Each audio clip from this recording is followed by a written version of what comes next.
Can you hear me? Yes, I can. I'm just waiting for you. Okay.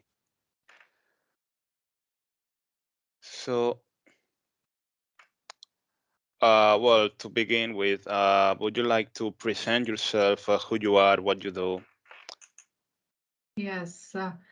So thank you, Ali, for this. And so I'm Dr. Lipika Deka. I am an associate professor in the School of Computing and Information Sciences at the Montfort University, and I actually on my with my other hat, with apart from teaching and research, I am the faculty head of research students for the Faculty of Computing, Engineering, and Media at the Montfort University. So that's sort of the position I hold. But I'm by education and by training, I'm a computer engineer. Have done all my education in India, including my PhD, and have moved to the United Kingdom, England, because I married an academic who was here in the UK, and hence I shifted my academic journey from India, where I was teaching in a university there, uh, and then have yes come to India, and then here I am at DMU. Well, then, along with my next question, so what inspired you to pursue your career and what impact had in your life? Uh, what uh, uh, what inspired me? First, I think the education. So in India and many other countries, we have that sort of a pressure that you either do engineering or you do medicals after your sort of your A levels. And I actually did not like to do and go into the medical field. And so engineering was the other option. And I really liked maths and physics. And then I got into engineering, but we need to do an entrance test in engineering, and which had physics, chemistry, and mathematics. And during the entrance exam, I was bitten by bee in on my hand, and I could not do the entire exam. So one of the papers, I just had to write down my name so that I qualified to sort of be marked with.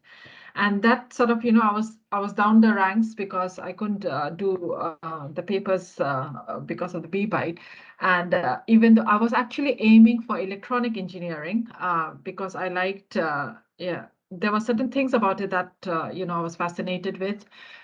Things like civil engineering and mechanical engineering, I know they were good, but I wasn't really interested in that. One, maybe because I was a female, and I was thinking that those are very heavy duty. You needed to be like in the construction site and doing things like that. So it was electronics I was aiming for, but because I could not sort of get into a proper rank, as I was not able to do the entrance exam properly, I got into civil engineering.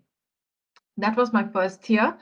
And then, yes, and we actually get an opportunity to change our branch after the first year. And I really needed to work hard so that, I got the marks to be able to change the branch. And at that time, that was at the beginning of the 2000s, late 1990s, actually.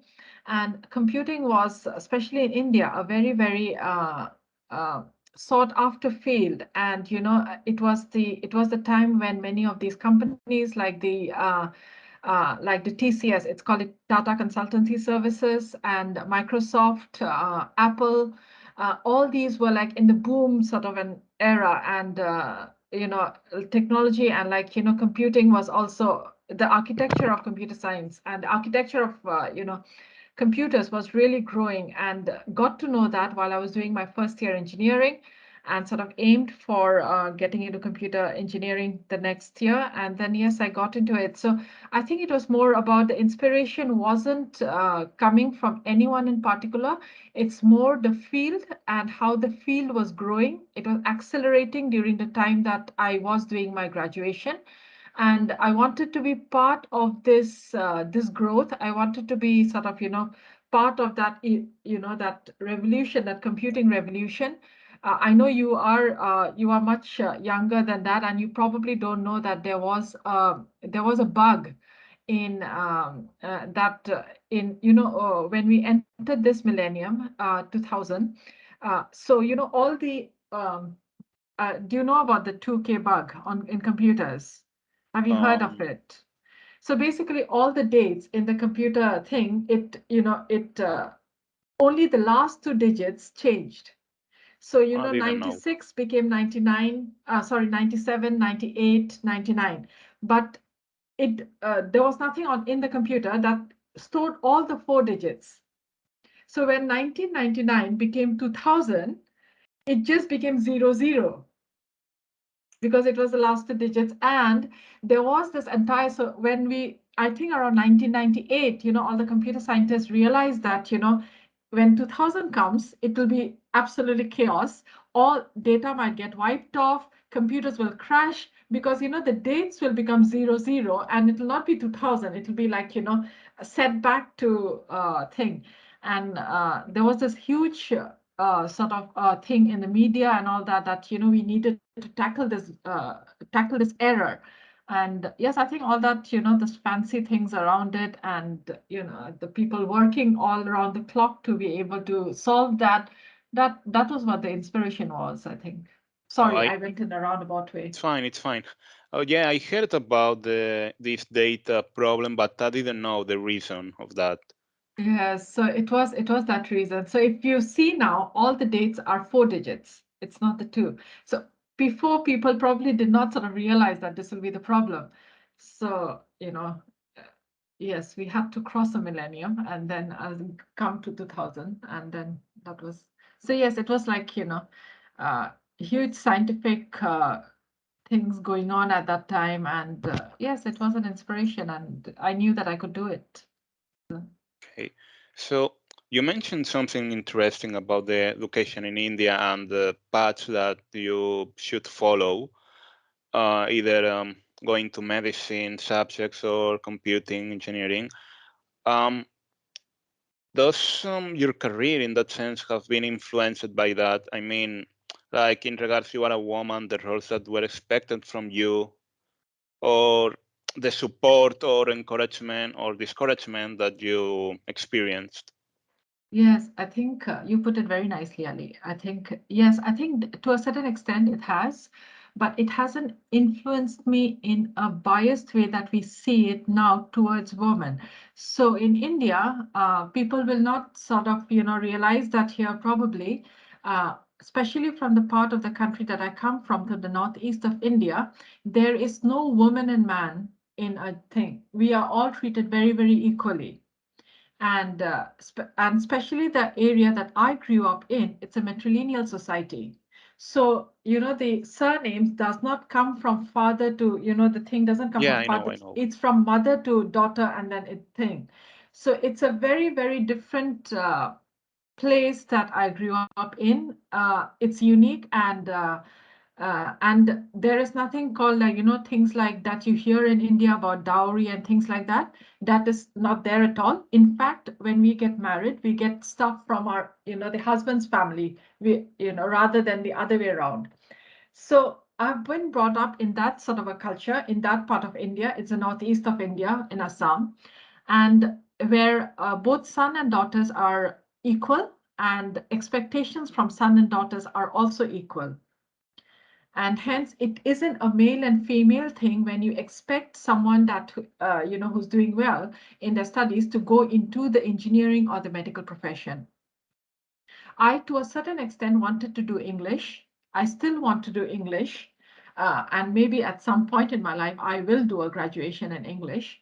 But because of that expectation of a male and of us going into the engineering and the thing, it sort of, made me go towards that probably. And because I liked maths, I diverted towards engineering rather than towards in computer science. I think another thing that I would like to add here is that, again, against the, what we see in the West, in India, when you see in engineering or in the STEM areas, you have almost 50-50% male and female ratio. Hmm. So there isn't any, in education, there is no biasing towards female or nothing like that.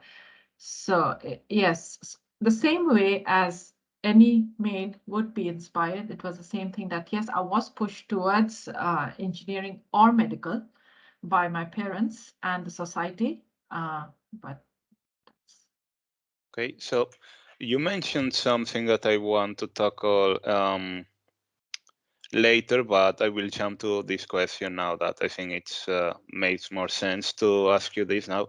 So, why you think is that we still think that despite that in many European and American countries, the percentage of women in universities is higher than men, and also in education, and the education system is we see more women succeeding than men.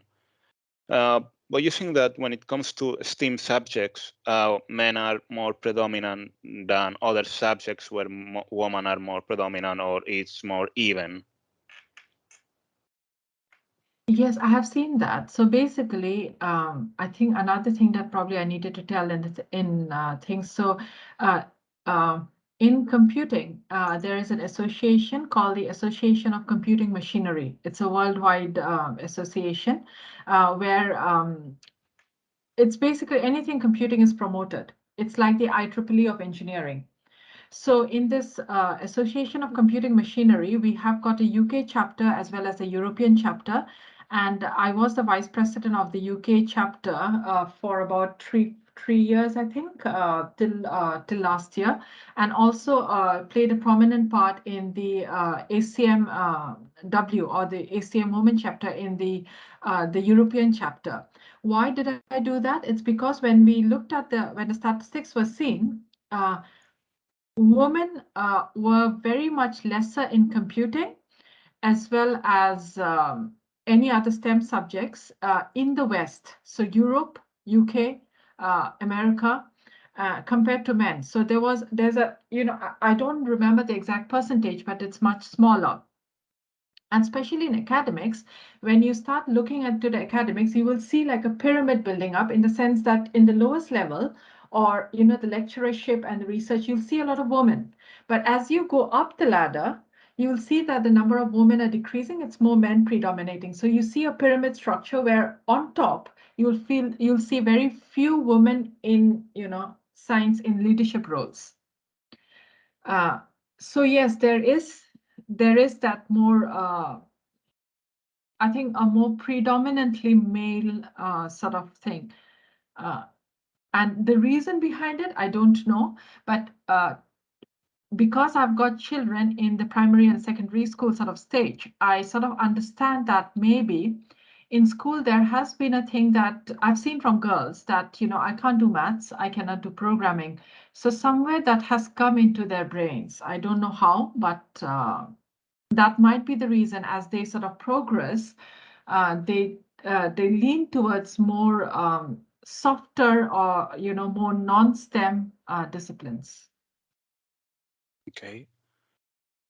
Um, so what impact of women in STEM and what's the impact of women in STEM and how beneficial would be if the percentage were more even or higher, not just now but historically?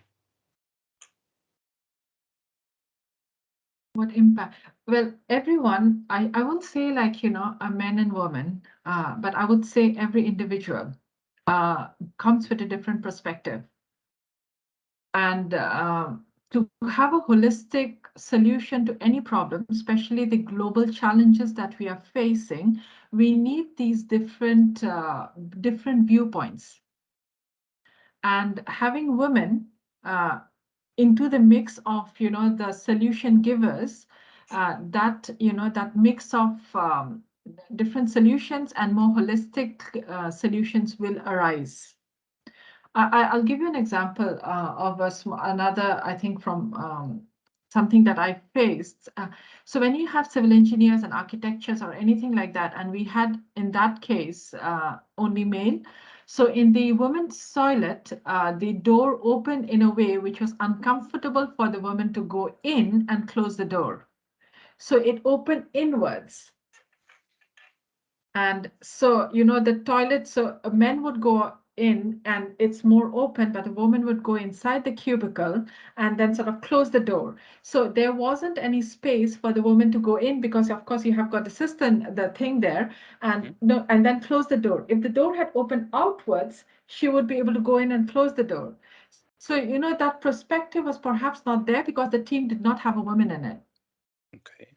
So that's what I would say. So the different perspectives, and I don't really mean men and women, it's from different backgrounds, different perspectives would come. So, as a society, do you have the impression that, for example, since Ada Lovelace days and times where women and other backgrounds or minorities were not supposed to study hard subjects, do you have the impression that this has changed over the decades, or we still have more work to do? I think it has changed tremendously. And I have got a little bit of a different viewpoint. I feel that sometimes what we say as developed countries have lesser women in STEM rather than developing countries. I don't know whether you are from or you are born and brought up in the UK or have you come from somewhere else. But if you look at the global south or the African sort of society, you will see a huge number of women coming Yeah, into these fields. I seen that I think that some people call it the Nordic paradox or something like this. Maybe, I don't know, but so I think there is, I don't know why, but I think it is more on in the developed countries that work needs to be done rather than. So I don't want things, but I hope we don't see that, that this thing that from the developed countries is going to the developing, like India or Africa or any other, the Middle Eastern countries and things like that. I see that a lot of women are very, very I don't see that biasness there or that, the different thing. I see it more in the developed countries. And I hope that, you know, the work that is being done will change this. Hmm. So, what do you think that will encourage more people, particularly young women, to study STEM subjects? I think it comes from home. So like I said previously, how I came into STEM was basically my parents Mhm.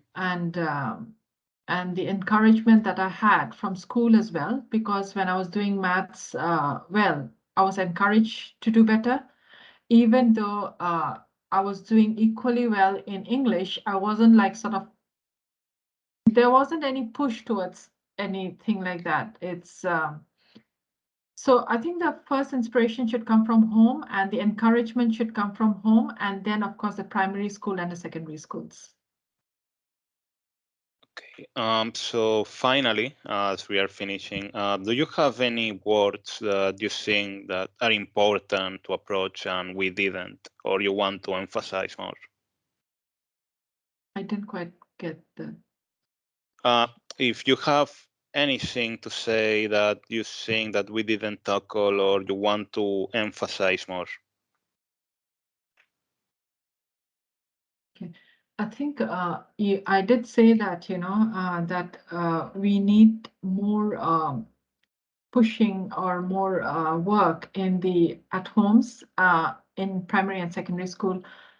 However, I think since I've come from academics and looking into the academic sector, I think we have got a lot of work that needs to be done in the academic sector and encouraging more women into research and into academic leadership positions. And this encouragement and facilitation can come in various ways. Childcare, for example, and a more flexible way of studying and going into the jobs. Uh, so, so yes, I think that is something that would be nice to see in the academy. Hmm. Well, that's all the questions that I had for you today. Um, Thank you very much for accepting this interview. Thank you, Ali. You did it quite nicely as well. So you looked at Thank you. you looked at my answers and then sort of dealt with the next one. Okay, so, well, thank you again, and I Thanks, don't Ali, and want I'll to see borrow you more of your time. and I'll see you later. Thank See you. ya. Bye.